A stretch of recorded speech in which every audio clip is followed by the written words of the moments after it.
James Paul G makes the argument that there are learning principles that are applied to good game design that should be implemented in the classroom.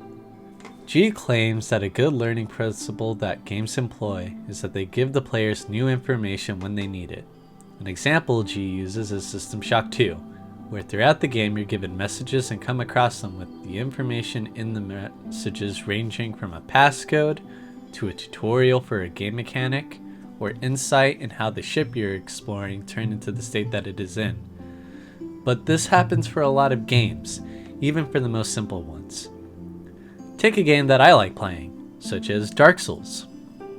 The level design implicitly tells you to walk up to the tutorials and walk away from the dead end where you started. You're often given an obstacle to overcome by using what you just learned. For example, you're given an undead to kill after learning how to attack. You get a shield as an undead is shooting arrows at you, and you have to block them in order to reach it without getting hit. You're taught to roll, and as you're climbing a set of stairs, a giant ball rolls down for you to dodge.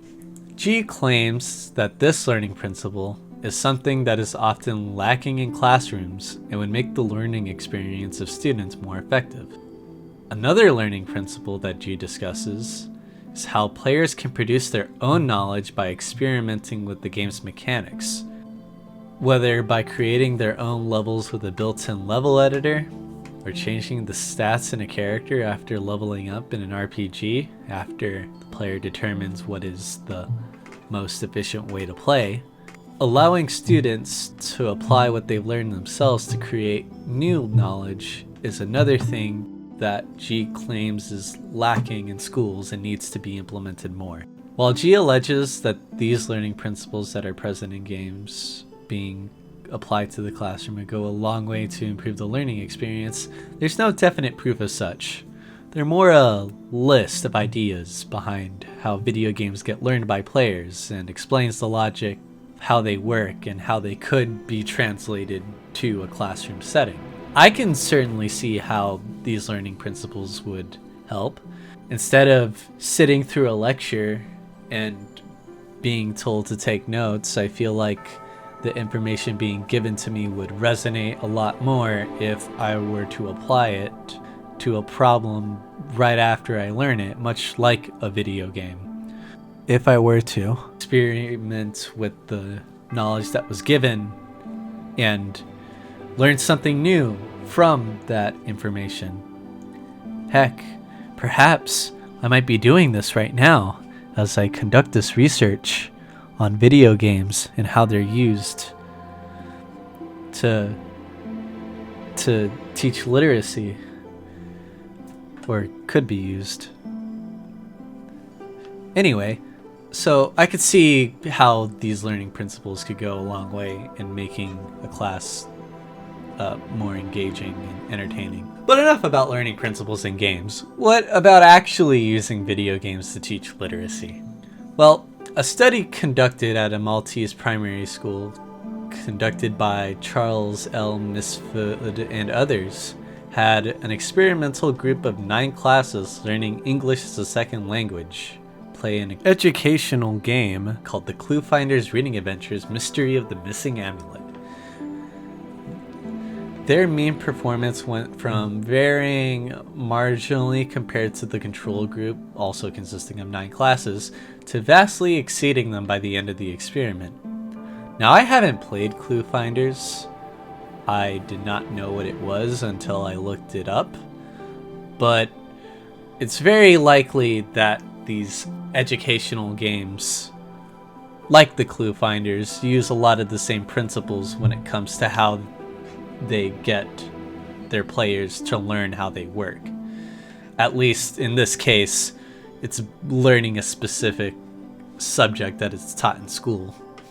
I could also buy to the idea that it would help with improving literacy, as most of my leisurely reading would be done by playing role-playing games like Pokemon and the Persona series.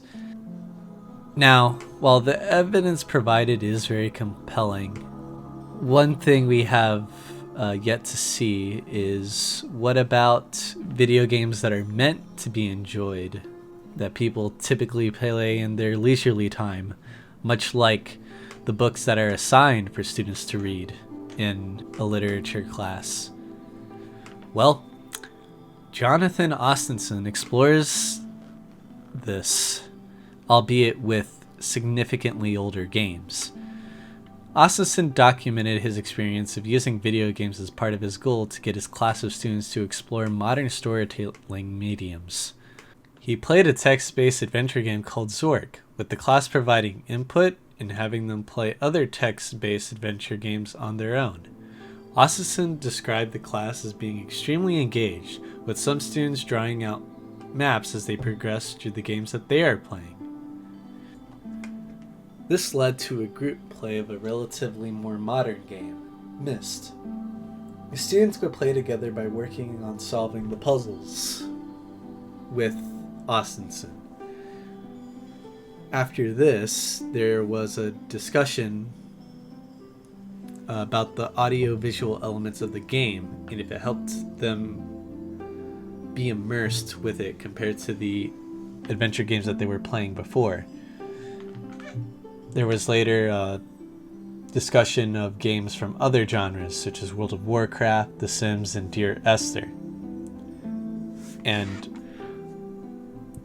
this ended with a discussion of the mediums of video games as a whole, and for some students to think critically about the games that they've been playing. If this class was how Austenson described it, I probably would have enjoyed it, and it definitely would have had a lasting impact on me in terms of